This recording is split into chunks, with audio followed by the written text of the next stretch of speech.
Mel Kiper Jr. from ESPN talking about how the Browns should approach the first round of the draft.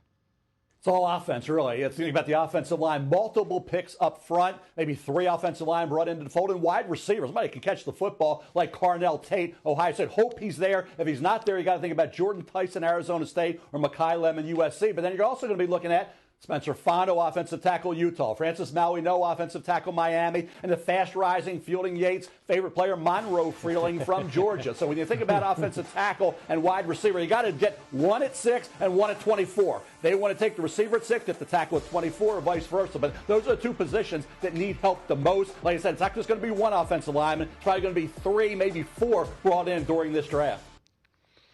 And, we've talked about it for a while, Pete. They need young offensive linemen. When you look at this, 6'24", what do you do? Do you? I think I understand you want to do wide receiver, which is what I'm thinking, and you hope like Freeland is there at 24. Yeah, my dream scenario is to go wide receiver at 6. I would go Mekhi Lemon, but I would be perfectly happy with Carnell Tate. The medical is the question with Jordan Tyson. I'm not a doctor, and even if I was, I'm not evaluating him, but he's got a rich injury history at Arizona State, which is gonna be an issue. 24. There are a lot of guys. Monroe Freeling is really interesting. He's big. He's very flexible for being as big as he is, which is really appealing to me. I think he's got pretty good feet. Caleb Lomu's certainly going to be a conversation there.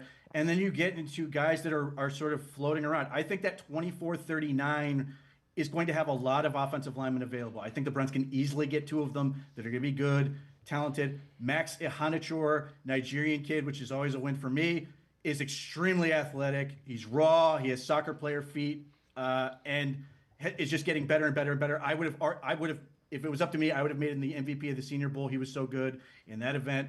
But you keep going, and there's Blake Miller. There's all these tackles there. There's going to be a couple guards that are going to be interesting. I just think the supply is going to be there. And the thing is, I've said this all along. If Penei Sewell is sitting there at 6, I'm taking him because that's how he's that impactful. I just don't see that guy. So if that guy's not there, I just need to get 5 good linemen. I would love to have 5 All-Pros. That would be great.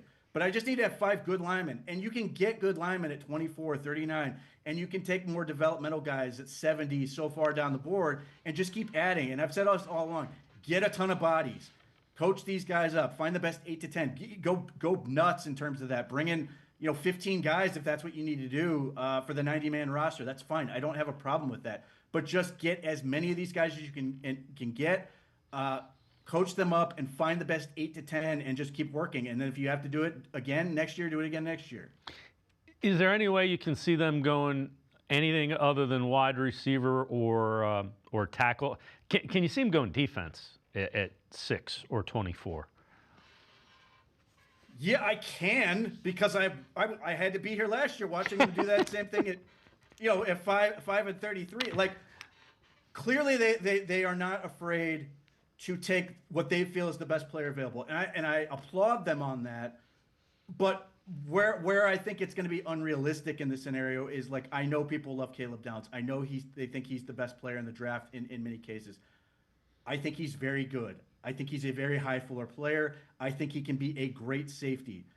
I don't think he's better than Tate or Lemon in my view. So if those guys are all there, I'm going to take the best player, which to me is going to be one of those receivers. So if the Browns see differently and they go, Caleb Downs is the answer we need on defense, which, apparently would, be the greatest defense ever, it would have to be at that point.